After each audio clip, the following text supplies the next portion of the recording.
السلام عليكم متابعينا الأعزاء. سر هروب الملك سلمان من القصر بعد وصوله هذه الرسالة من قائد الجيش السعودي. عشرات الآلاف يعانون في سجون السعودية رغم مزاعم الإصلاح. ريما بنت بندر آل سعود سفيرة التطبيع لتطبيق سياسة محمد بن سلمان. السعودية تدعو لقمة عربية إسلامية مشتركة يوم 11 من نوفمبر. فيصل بن فرحان يكشف ما تفعله السعودية لوقف إطلاق النار في المنطقة. لكن قبل البداية لا تنسوا الضغط على زر اللايك والاشتراك في القناة وتفعيل جرس التنبيهات لكي يصلكم كل جديد. سر هروب الملك سلمان من القصر بعد وصوله هذه الرسالة من قائد الجيش السعودي. كشف الحساب الشهير المعروف بتسريبات الموثوق مجتهد عن أن العاهل السعودي الملك سلمان بن عبد العزيز قد غادر قصر اليمامة الليلة الماضية في سرية تامة بعد وصوله رسالة تهديد من قبل قائد الجيش السعودي تفيد بأن عليه هو ونجله مغادرة القصر فورا، لا سيما وأن الجيش أخذ قراره بوضع اليد على القصر في إعلان صريح من قبله بتنفيذ انقلاب على حكم الملك سلمان ونجله. بينما أكد مجتهد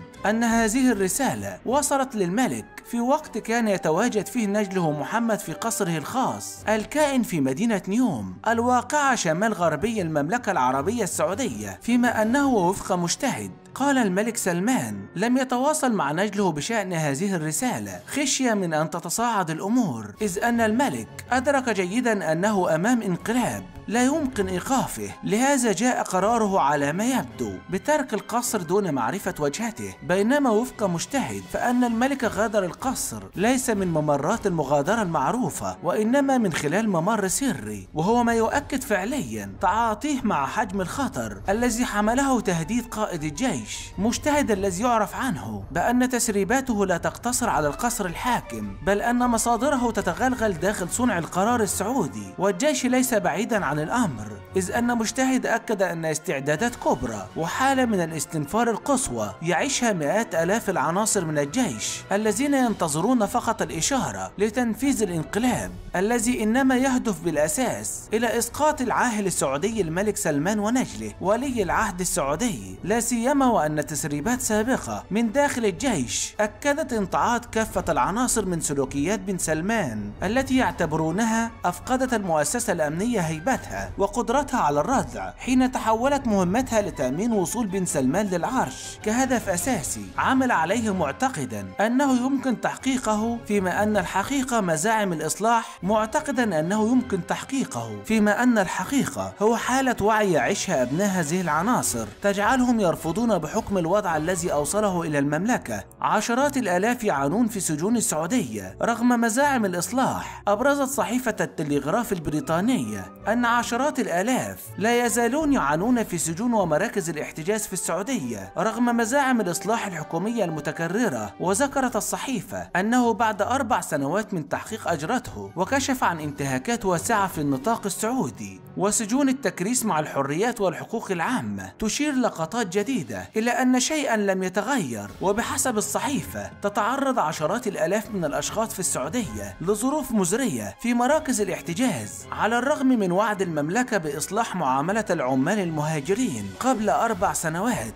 كشفت تحقيقات التلغراف للأمن الصحي العالمي عن أدلة أولية على انتهاكات واسعة في هذه المرافق، مما أثار موجة من الانتقادات الدولية ووعدا من الرياض إذا إجراءات، لكن لقطات جديدة تم تهريبها من داخل مراكز احتجاز الأشخاص الذين ينتظرون الترحيل تشير إلى أن شيئا لم يتغير. تعد اللقطات جزءا من فيلم وثائقي سيبث على ETV يوم الأحد ويكشف عن الحياة الحقيقية في المملكة تحت حكم ولي العهد بن سلمان. وتظهر الفيديوهات مئات الأشخاص مجبرين على النوم على الأرض في غرفة واحدة مستخدمين أكياس القمامة كغية. وفي مقطع آخر تبدو الحمامات مكتظة والأرضيات مغطاة بالأوساخ، مما يعكس ظروف غير الصحية والمزدحمة التي يعيشها المحتجزون. يقول زارو جبري معتقل أثيوبي والذي قام بتهريب لقطات من مركز احتجاز في جازان بجنوب غرب السعودية قرب الحدود مع اليمن: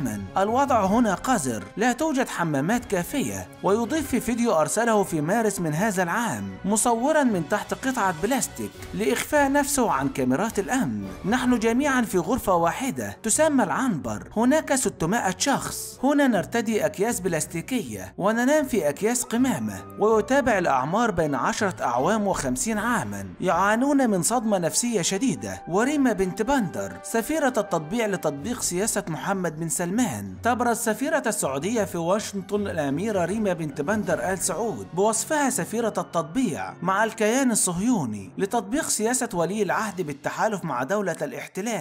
ففي أول سنة لها كسفيرة من أسبوع من إرسال وزيرة الكيان كاتس تهنئة بالعربية للشعب السعودي عبر مواقع التواصل الاجتماعي، أرسلت ريما بنت بندر تهنئة برأس السنة لليهود الأمريكيين، وذلك في 3 أكتوبر عام 2019. لم تنشر هذه التهنئة على القنوات الرسمية للسفارة السعودية، لكن الصحفي اليهودي جوش ليدرمان ترك هذه التهنئة على صفحته على إكس معلقا هذه سابقة من نوعها في يونيو عام 2022، وأن الحكومة السعودية برئاسة محمد بن سلمان تتماشى مع سلطان متشابهين في التفكير في مجال تصدير الوقود الأحفوري يرتكبون انتهاكات جسيمة لحقوق الإنسان في الداخل والخارج، ويطلقون تدخلات عسكرية مزعزعة للاستقرار وتصدير القمع الرقمي والفساد خارج حدودهم. أيضا يجب على الكونغرس إعادة ضبط أساسيات العلاقة الأمريكية السعودية من خلال التراجع عن الدعم العسكري للحكومة السعودية وحماية المعارضين السعوديين وتسريع التحول الطاقة المتجددة الذي سيجعل الاقتصاد الأمريكي والعالمي أقل اعتمادا على الوقود الأحفوري الذي من جانبه يسبب أزمة المناخ. وتم تسريب خبر هروب الملك سلمان